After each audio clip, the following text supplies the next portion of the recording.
All right, folks, welcome back. Ready for another deep dive.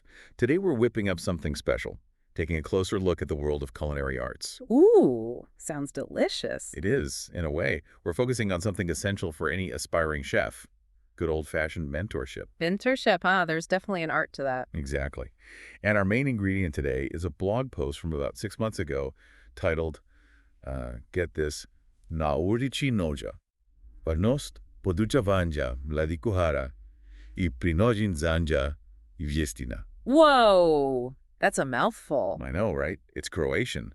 And it translates roughly to, on the edge of a knife, the importance of teaching young cooks and passing on knowledge and skills. On the edge of a knife, that's pretty intense. I like it. Right. It comes from a blog called Itrukani Pelin. And the post jumps right into why mentorship is so crucial for young chefs.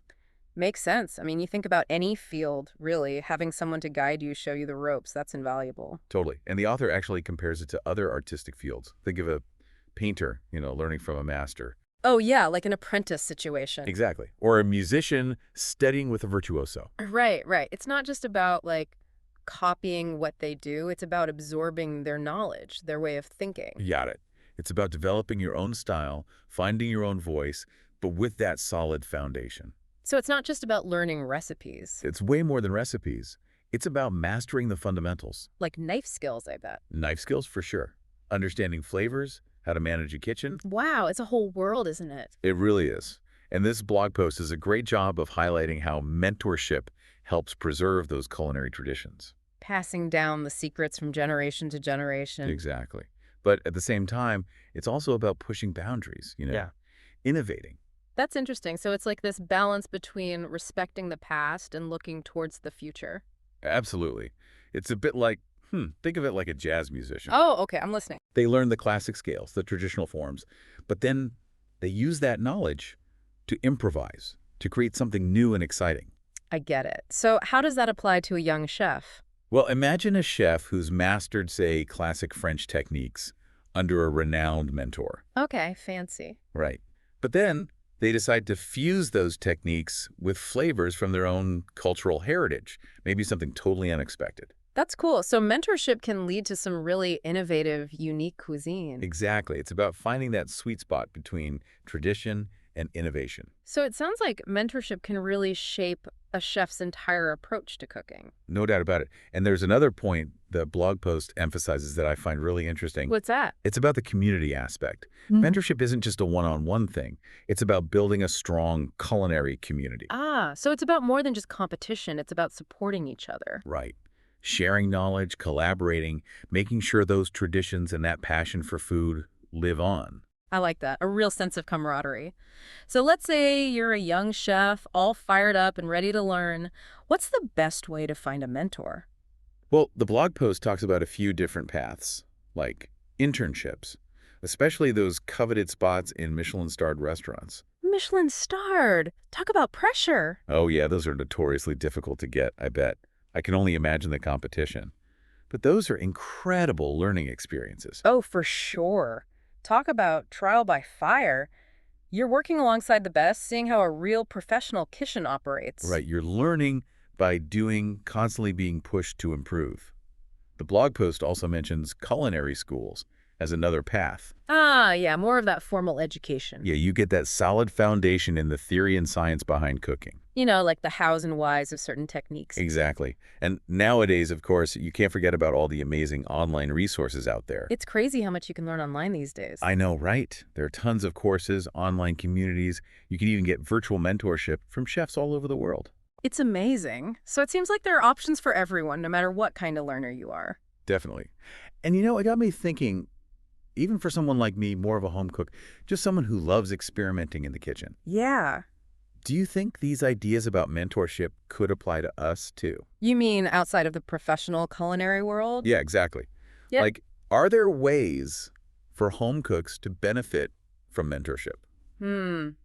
That's a really good question. And you know what? I think the answer is absolutely yes. Really? How so? Well, mentorship doesn't always have to be this formal thing, right? Think about the people who've inspired you in the kitchen. Like family members. Exactly. Yeah. Maybe your grandma who makes the best apple pie, or an aunt who taught you how to make her famous chili. Oh man, my grandma's pasta sauce. She's the queen of pasta sauce. See, That's mentorship. Even if it's informal, that passing down of knowledge, those little tips and tricks, Yeah. it's all part of it. That's so true. And, the author brings up another interesting point about mentorship, something that goes beyond just learning recipes or techniques. Oh, what's that? It's about developing those soft skills, like communication and organization. Hmm. I can see that, even for a home cook. Yeah, like, think about hosting a dinner party. If the communication's off, or if you're not organized, it can be a disaster. Oh, tell me about it. Chaos in the kitchen.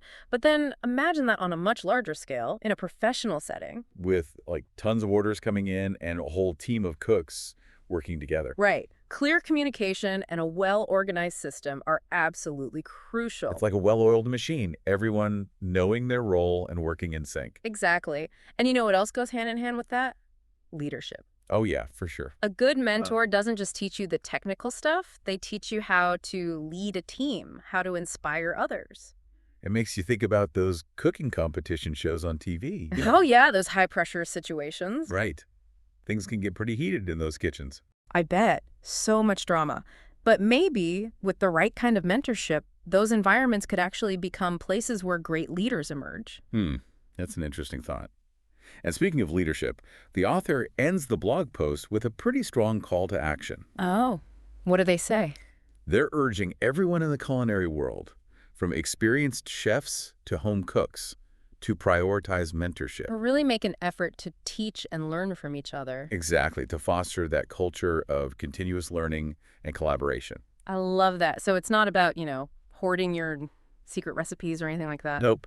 It's about sharing your knowledge and helping others grow. And the author even mentions this idea of escaping what they call the pizza, pasta, grill, gablecci rut. Pizza, pasta, grill, gablecci rut. What in the world is that? It's like when you get stuck in a routine, making the same dishes over and over, feeling uninspired. Oh, I've totally been there. Same old recipes week after week. Right. And their point is that mentorship can help us break out of that rut. By exposing us to new ideas, new techniques, new ways of thinking about food. Exactly.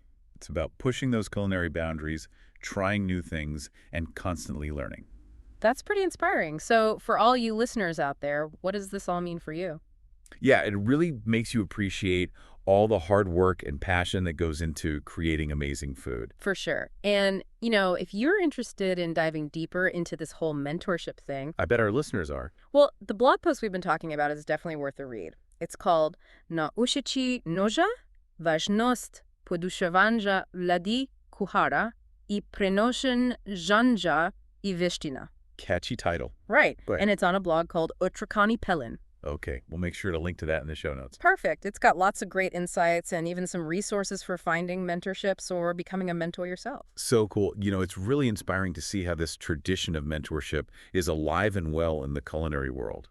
Yeah, it is. It's like in a world that's constantly changing and becoming more digital, that human connection, that passing down of knowledge from one person to another, it's still so important. It really is. And you know what? It kind of reminds me of that special ingredient that can elevate a dish from good to phenomenal. Oh, I like that. The mentorship ingredient, that extra touch of magic. Exactly. And on that note, I think we've had a pretty tasty deep dive into the world of culinary mentorship today, haven't we? We have. I'm feeling all inspired to maybe try some new things in the kitchen. Me too. And hey, maybe even try mentoring someone myself. Who knows? That's the spirit. So, dear listeners, what about you? What are your takeaways from our conversation today? Did anything spark an idea or make you want to try something new? Or maybe you have your own mentorship story to share. We'd love to hear it. But for now, we'll leave you with this thought. The world of food is all about exploration, connection, and sharing that passion for deliciousness. Keep those taste buds adventurous. And remember, everyone's a student in the kitchen, no matter how experienced you are. That's so true. Always be learning. Absolutely. So keep experimenting, keep learning, and until next time, bon appétit.